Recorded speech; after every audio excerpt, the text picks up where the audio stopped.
5 साल हो चुके हैं ये काम करते हुए, आज तक एक भी गलती नहीं हुई है। हमारे काम में सर गलती की कोई गुंजाइश ही नहीं। अगर सर प्लेन में कोई भी प्रॉब्लम होता है तो हम उसे उड़ने नहीं देते सर। आप लोगों के हिसाब से प्लेन में कोई खराबी नहीं थी? बिल्कुल नहीं सर। तो क्रैश कैसे हुआ प्लेन?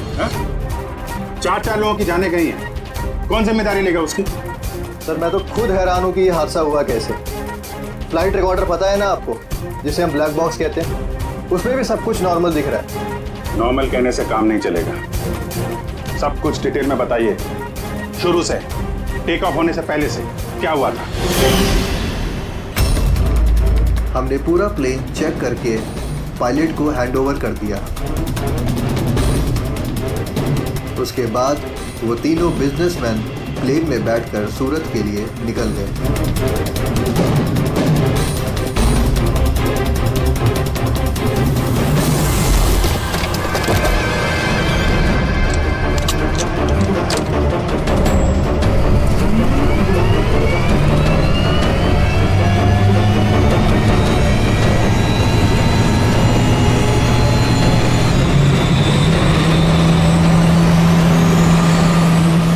टेक ऑफ का परमिशन रेडियो फ्रीक्वेंसी पे मिलता है, मेन टावर से।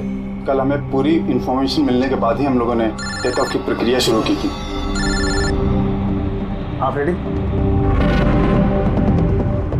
क्या? अच्छा, ओके ओके ओके ओके, हाँ ठीक है, हम लोग देखते हैं। क्या हुआ सर? मदन को जिस फोन से धमकी भरे कॉल किए जा रहे थे ना, तो क्रैश वाले दिन यहीं पे था, इसी एयर स्ट्रिप पे। सर अगर फोन यहीं पर था तो किसी अंदर वाले का हाथ है? क्यों? नहीं सर, हमने किसी को भी कोई भी धमकी भरे फोन नहीं किए। तुम लोगों ने नहीं किया तो कोई बाहर वाला घुस गया होगा, यही सिक्योरिटी इसी एयर स्ट्रिप की।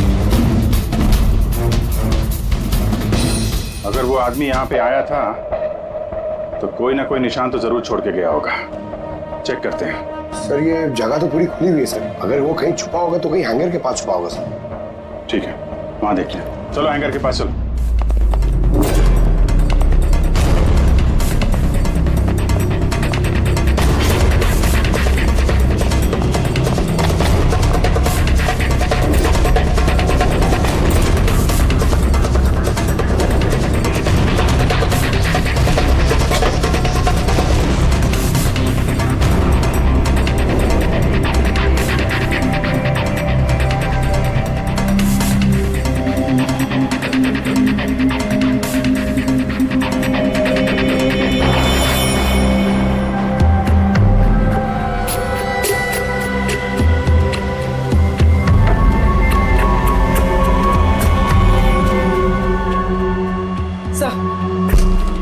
सर ये टूटा हुआ फोन मिला है। सर लगता है वो धमकी भरा कॉल इसी से किया होगा।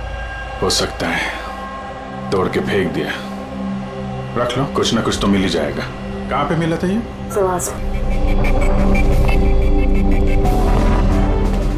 सर यहाँ।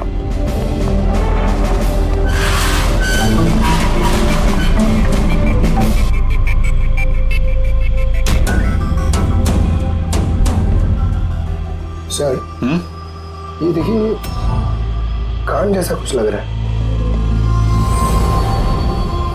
है तो कान का निशान यार। फोन भी यहीं मिला है और ये निशान भी। कहीं ऐसा तो नहीं कि वो मुजरिम यहीं दीवार पे टेक लगा के फोन पे बात कर रहा हो और हमारे लिए अपना कान का निशान छोड़ गया हो? काम करो, फोटो ले लो उसकी। सर वो कान के निशान से कुछ पता चलेगा? अरे कुछ ना कुछ तो पता चलेगा। साड़ुंके साहब को देंगे, वो ढूंढ निकालेंगे।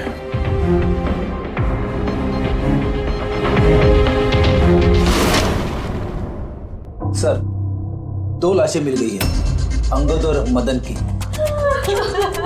और सुमित और तो प्लेन का पायलट ढूंढ रहे थे, अभी तक पता नहीं चला। आप लोग प्लीज रोइए मत, हौसला रखिए। देखिए, हम आपसे वादा करते हैं, आपके पतियों का खूनी नहीं बचेगा हमारे हाथों से। सर, हाँ सर वो फोन तो मिल गया जिसे धमकी भरे कॉल किए गए थे, लेकिन सर हमारे वहां पहुंचने से पहले खूनी ने फोन तोड़ दिया ताकि हम उस तक पहुंच ना सके। ओह सर हम जानते हैं सब किसने किया। जानती हो किसने किसने किया खून? रणदीप और शशि ने। रणदीप और शशि कौन है? हा? सर ये दोनों भी बिल्डर्स हैं।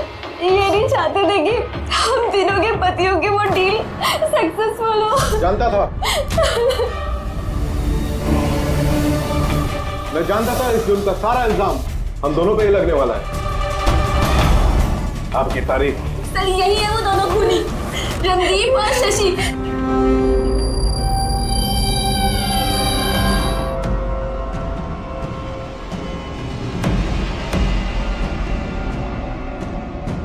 पता नहीं इन औरतों की हमसे क्या दुश्मनी है, चाहे कुछ भी गलत क्यों ना हो, ये हम पे इल्जाम लगाती हैं। और एक बार पहले भी इन्होंने हमें झूठे इल्जाम में गिरफ्तार करवाया था। अच्छा, किस जुर्म में गिरफ्तार करवाया था तुम्हें? जरा हमें भी तो बताइए। सर जब पहली बार अंगद को धमकी भरे कॉल्स आ रहे थे तो मैंने ही पुलिस में रिपोर्ट लिखवाई थी इस रणदीप के खिलाफ। और पुलिस ने मुझे गिरफ्तार भी कर लिया, पर बाद में मैं निर्दोष साबित हुआ। हाँ सर, असल में वो धमकी भरे फोन कॉल उन गांव वालों के थे जिनकी जमीन ये लोग लेना चाहते थे। हाँ तो वो गांव वाले अब भी जेल में हैं। तो ये गंदी हरकत तुम लोगों के अलावा और कौन कर सकता है? देखा सर, फिर से हम पर इल्जाम। अगर ये हमने किया होता तुम सीआईडी के पास क्यों आते? कोई बात नहीं, बहुत जल्द दूध का दूध और पानी का पानी हो जाएगा। हाँ? क्योंकि हमें वहां पे मुजरिम के कान का निशान मिला है। तो बस उससे तो हम पता लगा ही लेंगे कि खूनी है कौन। ये दीवार पर जो गीला पेंट था उस पर जो एक कान का प्रिंट है, इस कान के प्रिंट को देखो, कुछ दिखाई देता है कान पर? इस कान की प्रिंट पे स्टार जैसी कुछ शेप का इम्प्रिंट है। और एक बात और, ये जो मुजरिम है ये समुद्र के आसपास रहता है। ये कैसे पता चला सर? मैं बताता हूँ। ये फोन के जो टूटे हुए टुकड़े हैं, इस पर मुझे कुछ समुद्री रेत और मछली के कांटे के टुकड़े मिले।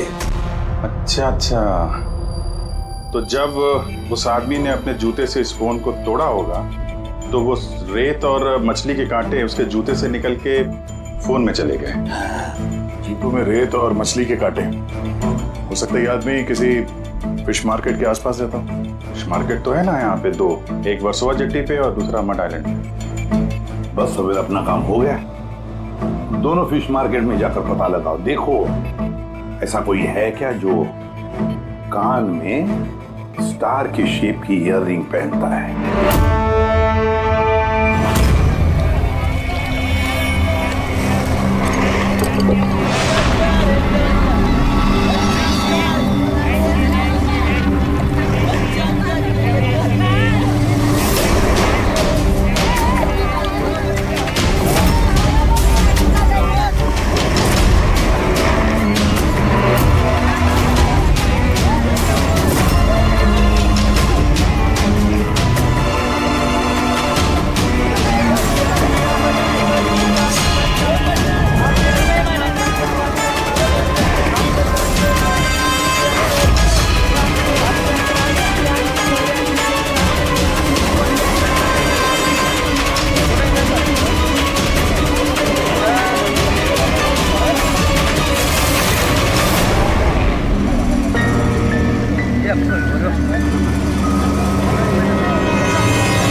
रिंग वाला आदमी मिल गया।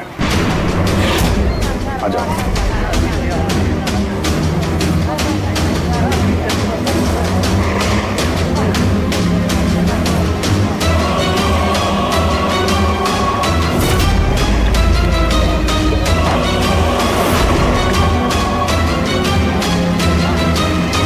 किसी से मीटिंग होने वाली है।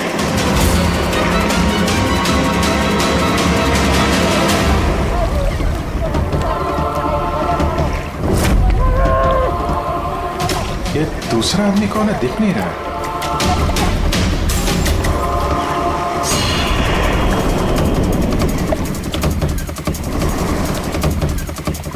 ये तो सचिन है। एयरपोर्ट अथॉरिटीज ने मरने वाले पायलट के लिए इसकी फोटो दिखाई थी। वो पायलट सचिन, सचिन जिंदा है? सर अगर ये प्लेन क्रैश में मरा नहीं और जिंदा है तो यहाँ छुपा क्या करना है? वही तो सामने क्यों नहीं आ रहा? चलो पूछते हैं इससे।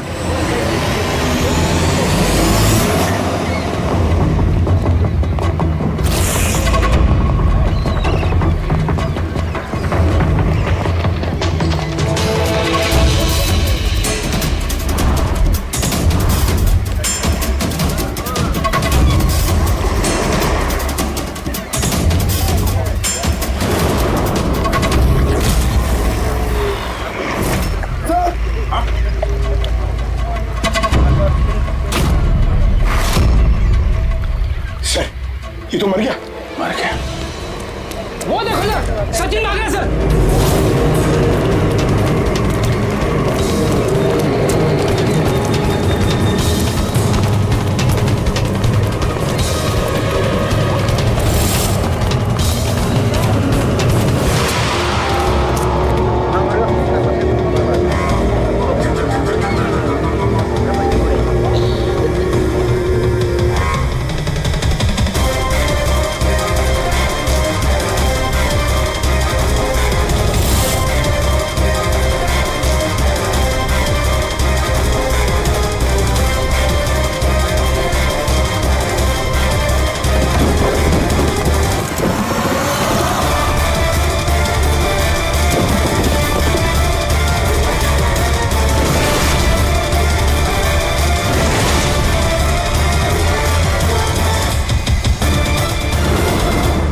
ये गया कहाँ?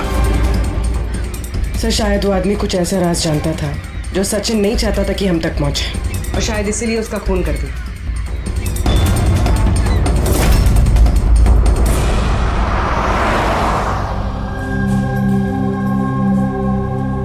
सर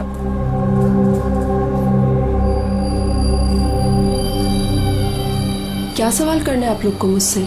आपके पति सचिन के बारे में क्या आप बता सकती हैं? कहाँ मिलेगा वो? ये कैसा सवाल है इंस्पेक्टर?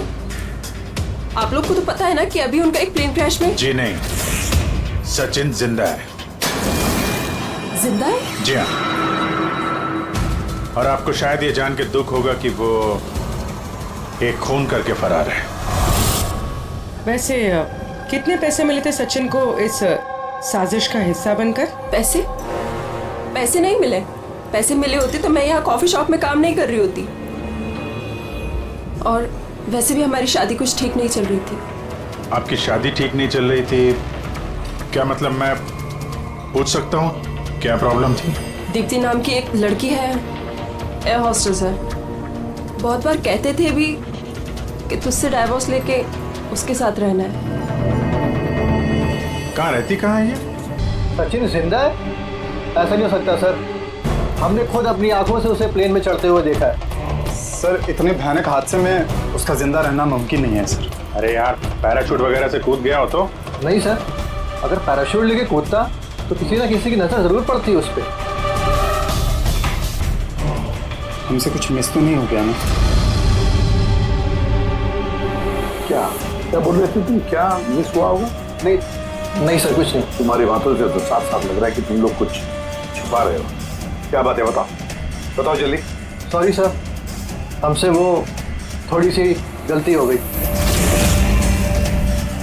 कैसी गलती? सर जब प्लेन टेक ऑफ हुआ तो हम वहाँ थे ही नहीं। इतनी बड़ी गलती कैसे कर सकते हैं आप लोग? हैं? सर वो प्लेन जब रनवे पे दौड़ रहा था सर, कुछ धमाका हुआ सर। कैसा धमाका? सर किसी ने दिवाली का बम फोड़ा था, तो हम लोग उसको देखने के लिए गए कि कहीं कोई सीरियस बात तो नहीं है। अरे ये तो पटाखा है। और सर जब हम वापस चल के आए तो पता चला कि प्लेन उड़ चुका था सर। ये उस दाढ़ी वाले का ही काम होगा, इन लोगों का ध्यान भटकाने के लिए। हाँ पर अभिजीत, क्यों? क्या मकसद हो सकता है इनका ध्यान भटकाने में? कुछ ना कुछ तो गड़बड़ है अभिजीत। ये जब धमाका हुआ तब प्लेन एयर स्ट्रिप पे कहां था वो जगह दिखाओ। आइए सर। चलो दिखाओ। आइए।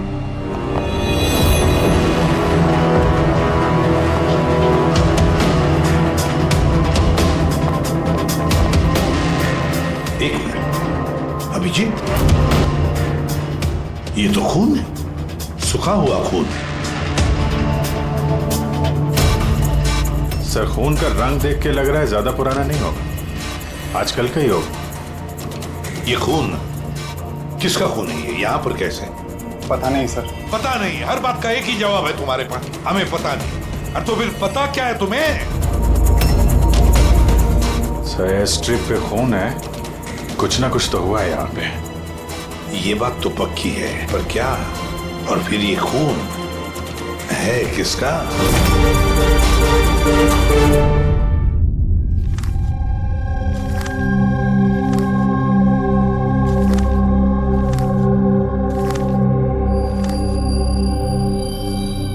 बस पता चल गया एयर स्ट्रिप पे जो खून था वो किसका था। किसका था? ये पायलट सचिन।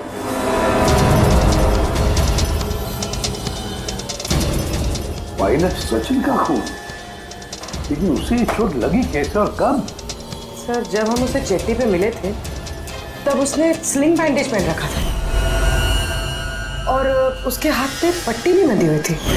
पर इंजीनियर्स तो बता रहे थे कि जब सचिन टेक ऑफ के लिए जा रहा था तो वो बिल्कुल ठीक ठाक था, कोई चोट वोट नहीं थी उसे। इसका एक ही मतलब है अभिजीत, सचिन को चोट एयर स्ट्रिप पर ही लगी है। प्लेन टेक ऑफ होने से पहले ही सचिन एयर स्ट्रिप पर कूदा और उसे चोट उसी वक्त लगी है। बिल्कुल ऐसा ही हुआ होगा बॉस, क्योंकि इसीलिए सचिन क्रैश में मारा नहीं गया, क्योंकि वो प्लेन में था ही नहीं। लेकिन सालू के साहब, किसी ने सचिन को प्लेन में से कूदते हुए देखा किसे नहीं? अरे यार वो पंकु ने पटाखा चलाया था ना, ध्यान भटकाने के लिए। ये सब सचिन और पंकु का प्लान था sir.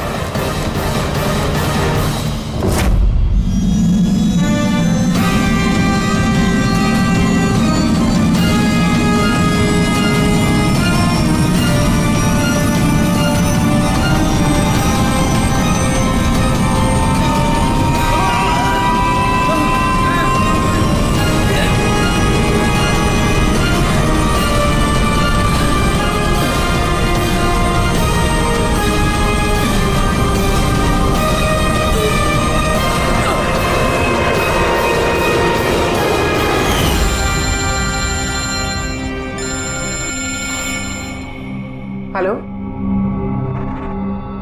Okay, thank you sir. Sachin की वो गर्लफ्रेंड दीप्ति जो सिंगापुर में रहती है, उसका नंबर मिल गया। सचिन क्या हुआ उसे? वो ठीक तो है ना? दीप्ति एक बात बताओ, आखिरी बार तुमने सचिन के साथ कब बात की थी? 2 दिन पहले। 2 दिन पहले? मगर सचिन की बीवी ने तो हमें बताया कि तुम दोनों का रिश्ता टूट चुका है। नहीं, शायद उसने अपनी बीवी को नहीं बताया होगा कि वो मुझसे मिलने सिंगापुर आ रहा है। अच्छा, सिंगापुर कब आने वाले हैं सचिन? अब 1 हफ्ते बाद।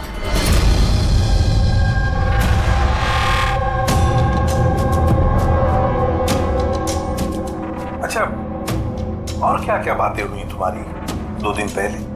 वो कह रहा था कि उसे ढेर सारा पैसा मिलने वाला है और फिर हम एक नई जिंदगी की शुरुआत कर सकते हैं। वैसे आप सब ये सवाल, सचिन ठीक तो है ना? घबराओ मत, सचिन को कुछ नहीं हुआ और अगर जरूरत पड़े तो हम तुम्हें फिर फोन करेंगे। Thank you. कहीं दीप्ति भी तो नहीं मिली हुई है सचिन के साथ इस सारे प्लान में? पूर्व एक काम करो, सिंगापुर पुलिस को सारी डिटेल भेज दो और उनसे कहो कि वो इस दीप्ति पर नजर रखे हैं। सर, हाँ, सचिन की वाइफ से बात हुई, उसका कहना है कि सचिन का पासपोर्ट घर पे ही है। क्या? सचिन का पासपोर्ट घर पे है और सचिन सिंगापुर जाने की प्लान्स बना रहा है? कहीं ऐसा तो नहीं कि सचिन ने नकली पासपोर्ट बनाया हो? नकली पासपोर्ट, ये डेचू नकली पासपोर्ट बनाने वालों के बारे में बहुत कुछ जानता है। फिर एक काम करो, पंकज से कहो कि सचिन का फोटो लेकर वो डीचू से मिले। हाँ यस सर। एक बात और, ये अगर सचिन प्लेन से कूद गया था टेक ऑफ से पहले, तो प्लेन उड़ा कौन रहा था? और सर जब वो प्लेन से कूदा तो ये मदन, अंगद और सुमित इन लोगों ने हल्ला नहीं मचाया, चुपचाप बैठे क्यों नहीं? बॉस, प्लेन के गिरने पर हल्ला कैसे मचाते हैं लोग? तीनों के तीनों बेहोश थे। मगर सर ये लोग बेहोश हुए कैसे? क्योंकि इन लोगों के पेट में ब्लैक कॉफी थी और उस ब्लैक कॉफी में ही नशीली दवाई मिलाई गई थी। क्या? ब्लैक कॉफी में नशीली दवा? आई एम बोर्डिंग, आपकी कॉफी। Thank you. तो फिर ये जरूर सचिन के प्लान का हिस्सा था। सर एक सवाल का जवाब अभी भी नहीं मिला है। बिना पायलट के प्लेन उड़ा कैसे? इसका जवाब है UAS। UAS, uninterruptible auto pilot system. इस प्रोग्राम के जरिए जमीन पे बैठ के हवा में उड़ते प्लेन को कंट्रोल किया जा सकता है, कहीं से भी। हाँ सर, हम लोग फॉरेंसिक लैब में रह के भी हवा में उड़ते हुए प्लेन को कंट्रोल कर सकते हैं। और इस प्रोग्राम को इसलिए बनाया गया कि हवा में उड़ते प्लेन में अगर इमरजेंसी हो जाए या हाईजैक का प्रॉब्लम हो जाए तो उसका कंट्रोल नीचे वालों के पास भी रहे। मतलब प्लेन के कॉकपिट का कंट्रोल उसके हाथ में जिसके हाथ में वो रिमोट है। हाँ सर, और जिसके पास भी रिमोट कंट्रोल था उसी ने प्लेन क्रैश करवाया समंदर में। रिमोट कंट्रोल वाला खूनी, ब्लैक कॉफी में नशीली दवा। अगर एक बार पता चल गया ना कि ये ब्लैक कॉफी में नशीली दवा डाली किसने और पिलाई किसने, तो समझ लो ये रिमोट कंट्रोल वाले खूनी तक हम पहुंच गए। Remote control. Black coffee? Sir Madan तो ब्लैक कॉफी पीते ही नहीं थे, उन्हें हाई ब्लड प्रेशर था। और सर मैंने भी सुमित को ब्लैक कॉफी नहीं दी थी, क्योंकि जिस वक्त वो घर से निकले मैं भी घर पे नहीं थी। देखिए, उन तीनों के पेट में से ब्लैक कॉफी मिली थी जिसमें वो नशीली दवा भी थी। आप लोग तो कह रहे हैं कि आपने किसी ने भी अपने पतियों को ब्लैक कॉफी नहीं पिलाई, तो हो सकता है किसी और ने पिलाई हो उनको, या फिर कहीं बाहर गए थे तो वहां पर पी हो। कहीं गए थे क्या? हाँ सर, उन्हें हमारा ड्राइवर रवि एयरपोर्ट छोड़ने गया था, तो शायद हो सकता है अगर उन्होंने कहीं बाहर से कॉफी पी हो तो उसे जरूर पता होगा। रवि जरा बुलाइए उसे, कहाँ है? सर जब से ये हादसा हुआ है उसने काम पे ही आना बंद कर दिया, उसने हमारे फोन भी उठाना बंद कर दिया। मतलब अभिजीत, ये रवि कल से गायब है।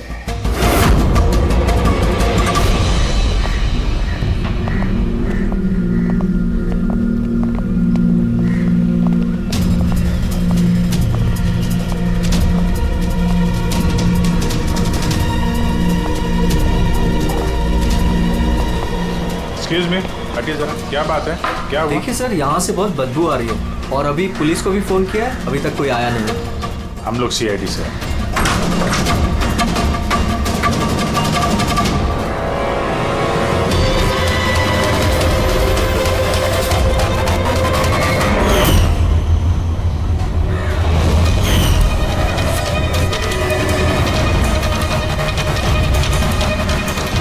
सर एक और मौत।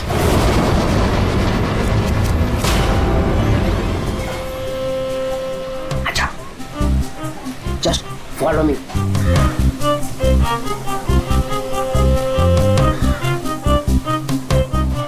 पंकज, चुपचाप मेरे पीछे पीछे चलते रहना। जब तक मैं यहाँ हूँ तुम्हें घबराने की थोड़ा भी जरूरत नहीं है। ओ ढेचू, मैं घबराता नहीं हूँ, समझा?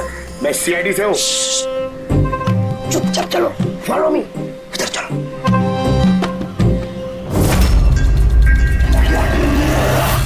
आजा पंकज।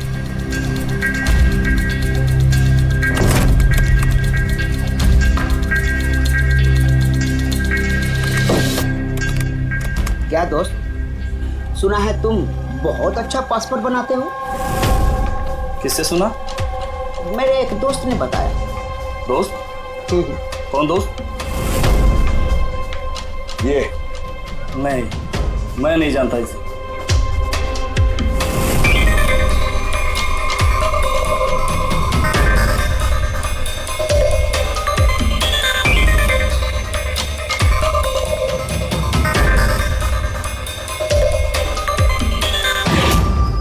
ये दोस्त है तुम्हारा?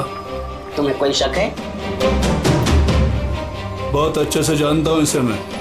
इसका पासपोर्ट भी रेडी पड़ा है, बनकर मेरे पास। अरे वाह, फिर तो मेरा भी पासपोर्ट बन जाएगा ना?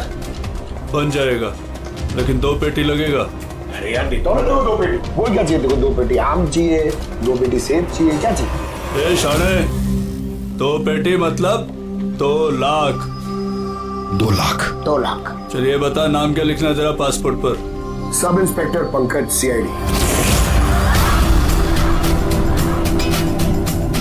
CID? हाँ, CID।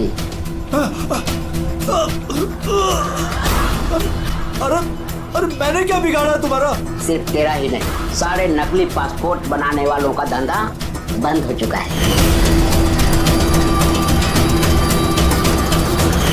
जो सवाल मैं पूछूंगा ना, उसका सीधे सीधे जवाब दे, वरना 2 लाख उधर बैठा कराऊंगा यहाँ पे तुझे, समझा?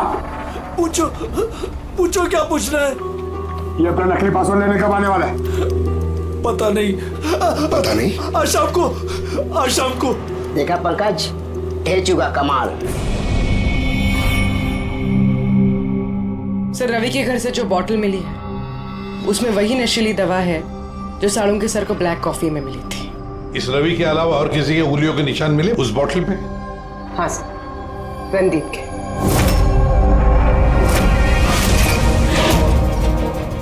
रणदीप, ये रणदीप ब्यूरो में आकर जोर जोर से चिल्ला कर अपनी बेगुनाही साबित करने की कोशिश कर रहा था। पहले उसने रवि का इस्तेमाल किया खून करने में, फिर रवि को ही मार डाला। सर, मैंने रणदीप को कॉल भी ट्राई किया, लेकिन उसका फोन बंद आ रहा है। एक बार ये सचिन मिल जाए ना, तो वही पहुंचाएगा हमें इस रणदीप तक। शाम को तो आने वाला ही है वो, अपना नकली पासपोर्ट लेने के लिए।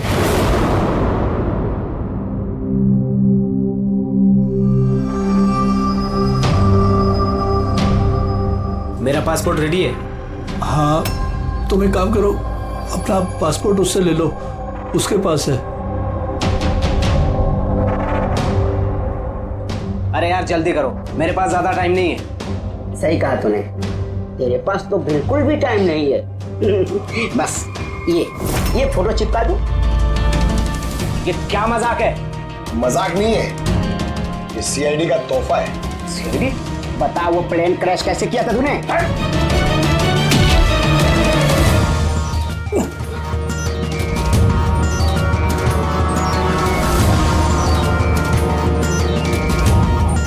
CID से भाग के टेक ऑफ करना इतना आसान नहीं है।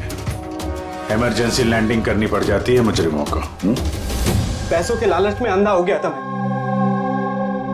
इस काम के लिए मुझे 50 लाख रुपए दिए गए थे, ठीक है, लेकिन सर मुझे पता नहीं था कि वो लोग मारे जाएंगे। पैसे किसने दिए थे तुझे, ये बता।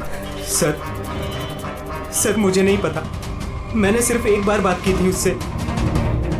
पंकज, जरा इंटरनेट पर देखो, इस रणदीप का कोई इंटरव्यू वगैरह है क्या? सर मिल गया।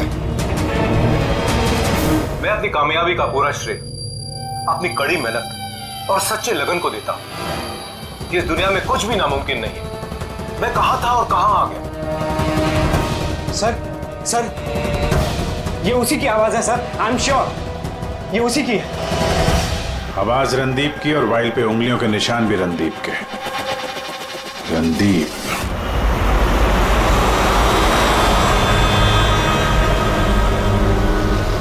सर आगे से राइट। सर ये रणदीप का तो फोन बंद है सर, तो उसकी लोकेशन कैसे ट्रैक करेंगे? अरे फोन बंद है तो क्या हुआ पंकज, उसका वीडियो याद है? उसमें उसने अपने हाथ में एक ब्रेसलेट पहना हुआ था। मैंने वो इंटरव्यू दोबारा चेक किया। मगर सर ब्रेसलेट से लोकेशन कैसे ट्रैक करेंगे? पंकज, ये कोई मामूली ब्रेसलेट नहीं है, उस ब्रेसलेट में GPS ट्रैकिंग भी लगाया हुआ है। और ऐसी ब्रेसलेट ज्यादातर ये टाइप 1 डायबिटीज वाले ही पहनते हैं। ब्रेसलेट में जीपीएस होता है सर? हाँ, ताकि अगर मरीज की तबीयत अचानक अगर खराब हो जाए या उसे चक्कर वक्कर आ जाए तो उसके परिवार वाले जीपीएस के सहारे उसे आसानी से ट्रैक कर सकते। पर सर ये जीपीएस बता रहा है कि रणदीप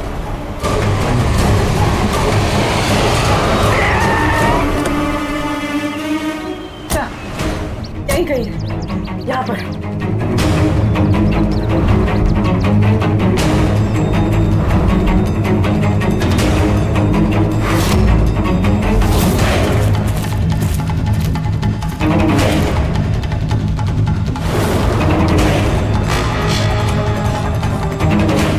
इस तरफ सर यहीं कहीं है। उसकी दिल की धड़कन भी कमजोर होती जा रही है। दिल की धड़कन कमजोर होती जा रही है, यही कही है वो। ये मिट्टी अलग क्यों लग रही है? कहीं इस मिट्टी के नीचे तो नहीं हो सकता है।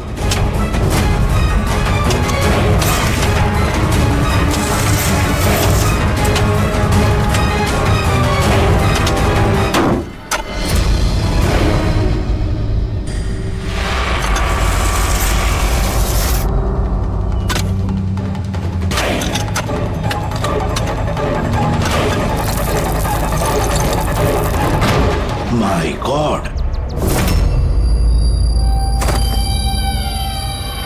जिंदा है? अच्छा।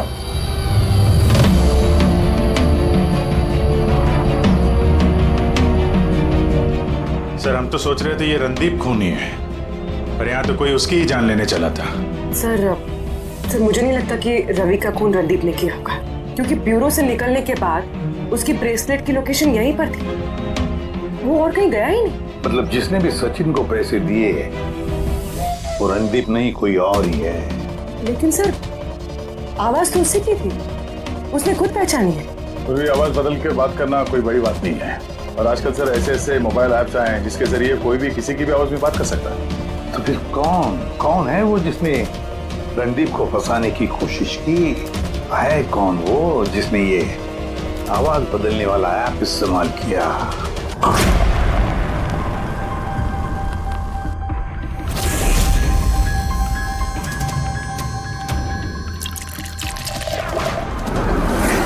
Cheers. Cheers, अनीरा जी, cheers. आइए आइए। आई। मुबारक हो अनीरा जी। मुबारकबाद? वो किसके? उस ऐप के लिए, वो ऐप जो आपकी कंपनी ने बनाया जिसकी वजह से कोई भी इंसान अपनी आवाज बदल सकता है। जी? जी। डेमो सुनेंगे?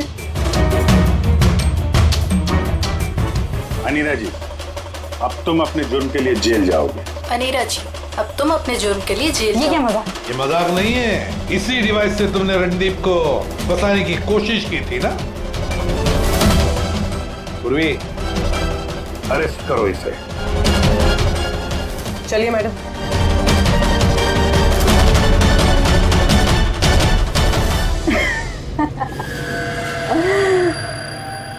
इतनी भी क्या जल्दी है सीआईडी वालों? जरा उधर तो देखिए।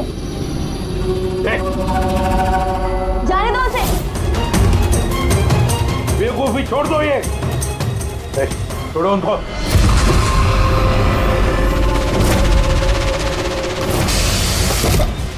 My God!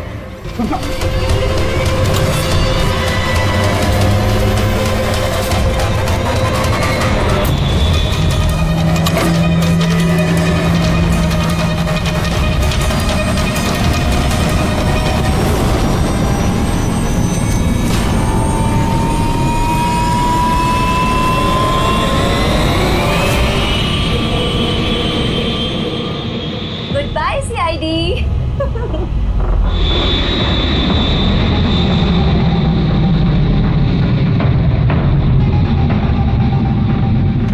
Well done, girls. आज तक जो बड़े बड़े मुजरिम नहीं कर पाए वो हमने कर दिखाया। CID को तो नानी याद आ गई होगी। पर वो सब तो ठीक है यार, पर हम जाएंगे कहाँ? ओरिजिनल प्लान तो उन्होंने चौपट कर दिया। सोचते हैं कोई ना कोई मंजिल तो मिल ही जाएगी।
जिस देश में औरतें अपने पतियों की लंबी उम्र के लिए व्रत रखती हैं, कोई ऐसा भी कर सकता है कि अपने ही पति का खून कर दे?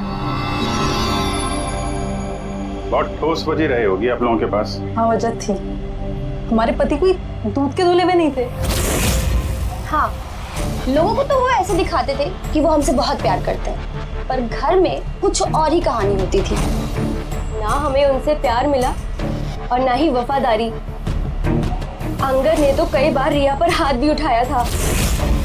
हॉस्पिटल में भी भर्ती हुई थी वो। इन सब से तंग आकर हमने अपने पतियों को धमकी भरे कॉल्स करवाए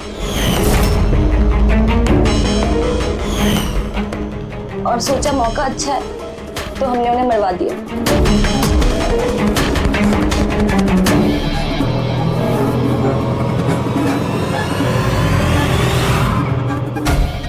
और किस्मत देखी, रणदीप रवि के पास गया वो बेहोशी वाली दवाई लेकर, ताकि हमारे पति मीटिंग में पहुंच ही ना पाए। और ये चीज भी हमारे काम आ गई। तो रवि की वफादारी का फायदा उठाया तुमने?